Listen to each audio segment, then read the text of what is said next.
Welcome into Warriors Today. I am your host, Will Scott, and on today's show, we're going to take a look at the Warriors roster after the trade deadline, kind of go position by position, and then I'm going to tell you my thoughts on if this is a team that can contend. Obviously, a lot of that is going to come down to Steph Curry's health, and we begin with Steph Curry, who is the guy on this Warriors team currently out right now, one of the Warriors guards, and here's what he said about his injury that is expected to sideline him several weeks. This is different because ligaments can heal all different types of timelines. So it's like a window for each checkpoint, right? After the All-Star break, I want to hopefully get back on the court, and then depending on how things go from there, you start to key in on a specific day to get back. And the Warriors are hoping that Steph Curry will be back sooner rather than later. They need him back as soon as possible in order to contend. Now, the good news for the Warriors is there's a pretty small gap right now in the West between the 3 seed and the 8 seed where the Warriors currently sit. So they're around 500 right now. I mean, the Suns are 4 games above 500, and they're the 4 seed. So if they can kind of just, stay afloat, get Steph Curry back, go on a run at the end of the regular season, get to maybe the 5 or the 6 seed, this is a team that could maybe make the NBA Finals again with how wide open the Western Conference is. Moving on now to Klay Thompson. Those have been the two guys, right, for a long time now. They have been kind of the centerpieces of this Golden State dynasty, and Klay is putting up solid numbers this year, 21.5 points per game, shooting nearly 40% from 3, 42% overall, 3.9 rebounds per game, 2.5 assists per game, and especially with Steph out, he's really got to step up, as well as Jordan Poole. I mean, how good has Poole been, right? I mean, talk about a pleasant surprise when they draft him. I don't think any of us expected Jordan Poole to become the type of player that he is. But like I said, Klay and Poole have got to step up big time with Steph Curry out. They kind of have to carry this team right now as the two Warriors starting guards. Just keep Golden State in some tough games, right? When you go and you play a team, like Boston, which, they're in the rearview mirror at this point. But when you play some of the top teams in the NBA without Steph Curry, you really need Klay and Poole just to go off and really step up for this Golden State team right now. Who's your favorite Warriors player on the roster? Go down in the comments section and let me know. Is it Steph? Is it Klay? Is it Poole? Is it Draymond? It is the pinned comment on today's video. So when ad break comes, go and take advantage of it by replying below. I would probably have to say Steph Curry.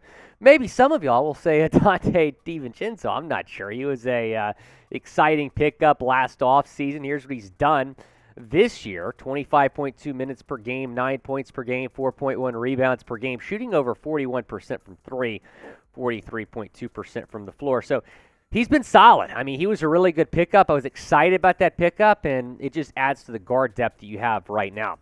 Gary Payton II, one of the newer members of this Warriors team. You add him at the trade deadline. There was some drama involved. You didn't know if you were going to keep him because of the failed physical, but the Warriors did decide to finalize that deal. But he might not be available until the playoffs. And the Warriors were in a tough spot, right, because you shed a lot off the luxury tax by getting rid of James Wiseman. If that 4-team trade had fallen apart, it would have screwed a lot of teams, not just Golden State. So I think they did the right thing working with the NBA to finalize that deal. And if you have Payton II back by the playoffs, I still think that trade is worth it, because look at what Gary did in the playoffs last year. I mean, maybe a hot take. I don't know if you win the finals without Gary Payton's production last year. He was fantastic down the stretch in the postseason. Moses Moody, a young player that was kind of linked in trade rumors throughout last offseason. Not as much leading up to the trade deadline, but they decide to hold on to him. We're almost at 47,000 subscribers, guys. In fact, we might get there by the end of the week. So go down and subscribe to the channel, because even though the trade deadline's in the rearview mirror, we're still going to keep you up to date on all Golden State Warriors news and rumors. Let's talk about Jerome, Virginia legend. Got to watch this guy in college a decent amount. He's been solid in the NBA. Maybe a pleasant surprise, depending on what your expectations were for him. He's got about 18 minutes per game, 7.2 points per game, nearly 3 assists per game, 51.3% from the floor, shooting nearly 40% from 3. So, some of these guards, DiVincenzo, Jerome, they've been shooting it pretty well from beyond the arc. Ryan Rollins, he's out for the year. Certainly wish him the best, but he's not a guy that we're going to see the rest of the season. I believe he had surgery not too long ago. I don't know if he's had it yet, but that was the plan. Taking a look at the forwards and the bigs now, we begin with Andrew Wiggins there, who inked that extension with Golden State, 17.1 points per game, 5 rebounds per game, 47.3% from the floor, 39.6% from three. And, he just adds to the depth that this Golden State team has, which is so incredibly important when you have a guy like Steph Curry on the sidelines right now, injured. Draymond Green, there's a lot of talk about, what the Warriors are going to do with Draymond this offseason. He has an opt-out. He might opt out. He apparently wants a lot of money. He said something about the max. I mean, I love you, Draymond, but you're probably not worth the max at this point. Is this it for Draymond Green and the Dubs? He's played with Golden State his entire career. He's been a big part of this dynasty you've been able to build in Golden State, but we could be witnessing kind of the last stages of the Draymond Green era in the Bay. Who should go if you had to pick one to go? Andrew Wiggins or Draymond Green? Type AW or type DG down in the comments section. Go down and let me know who should go, AW or DG. If I had to pick one of those guys to keep, it'd probably be Andrew Wiggins, so I'm typing DG down in the comments section. It'll be very interesting to see what happens this offseason, but that's not the focus right now. The focus is trying to make a playoff run with Draymond Green playing a big role there.